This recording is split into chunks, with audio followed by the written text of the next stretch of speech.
اس تعلیم کی طرف اپنا رخ نہ موڑا گیا جو کہ دنیا کو بقا کی طرف لے کے جانے والی ہے، جس کے بارے میں اس زمانے کے امام نے کہا ہے کہ ہیں درندے ہر طرف میں عافیت کا ہوں حصار، صدق سے میری طرف آؤ اسی میں خیر ہے۔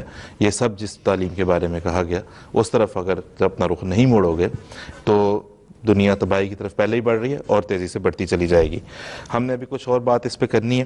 ہم نے ابھی عائزہ صاحبہ ہیں پاکستان سے ہمارے سے ٹیلی فون لائن پہ، ان سے بات کر لیتے ہیں پھر آگے چلیں گے۔ السلام علیکم ورحمۃ اللہ۔ وعلیکم السلام۔ جی میرا سوال یہ ہے کہ حضرت مسیح موعود اسلام کا شعر ہے، گالیاں سن کر دعا دو پاکے دکھ آرام دو۔ گالیوں کی بھی اور دکھوں کی بھی کوئی حد ہے یا نہیں؟ بالکل ٹھیک ہے جی۔ بات تو یہ ہے عائزہ صاحبہ کہ نہ تو ویسے منصب تاریخ یہ بتاتی نہ گالیوں کی کوئی حد ہے نہ دعاؤں کی کوئی حد ہے۔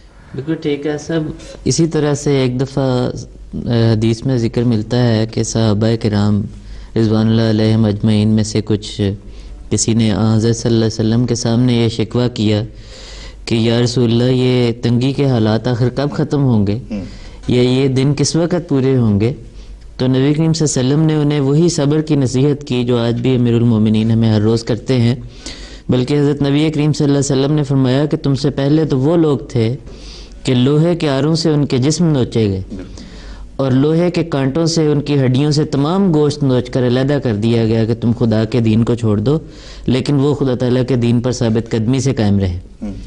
تو اس لیے تم لوگ بھی صبر دکھاؤ، خدا تعالیٰ کی مدد یقیناً وہ ضرور آئے گی اور خدا تعالیٰ کی نصرت کا وعدہ ضرور پورا ہوگا۔ تو یہ تو ایک ایسی تاریخ ہے جو مذہب کی ترقی کے ساتھ ہمیشہ سے لگی رہی ہے۔ مذہب کی ترقی جو ہے وہ انہی ابتلاؤں سے نکل کر ہوتی، تو اس لیے جو جواب حضرت نبی کریم صلی اللہ علیہ وسلم نے اپنے صحابہ کو دیا تھا وہ وہی میں عرض کر دیتا ہوں، وہی میں اپنی بہن کی خدمت میں۔ بالکل ٹھیک جی، بہت شکریہ، جزاک اللہ۔ اور حضرت مسیح علیہ السلام نے فرمایا نا کہ گالیاں سن کے دعا دیتا ہوں ان لوگوں کو، رحم ہے جوش میں اور غیظ گھٹایا ہم نے۔ تو یہ دیکھ لیں کہ جس نے جون سی طاقت، رحم میں ایک بہت بڑی طاقت ہے، غیظ میں ایک بہت بڑی طاقت ہے، جس نے جس طاقت کو اپنانا ہے اسی سے فیصلہ ہو جائے گا۔ ہم اپنے آپ کو رحم میں بڑھاتے ہیں، وہ اپنے آپ کو غیظ میں بڑھاتے چلے جاتے ہیں۔ ہمارے لیے جو ہے وہ اور وہ جو حضرت مسلم موعود رضی اللہ عنہ نے فرمایا کہ یہ تم کو حسین بناتے ہیں اور آپ یزیدی بنتے ہیں، یہ کیا ہی اچھا سودا ہے، دشمن کو تیر چلانے دو۔ تو یہ تو خود جو ہے وہ جماعت احمدیہ کی صداقت کا ایک ثبوت بنتا چلا جاتا ہے۔ ہم اپنے پروگرام کے بالکل اختتام پہ منصب آخری منٹ میں آپ سے ایک دفعہ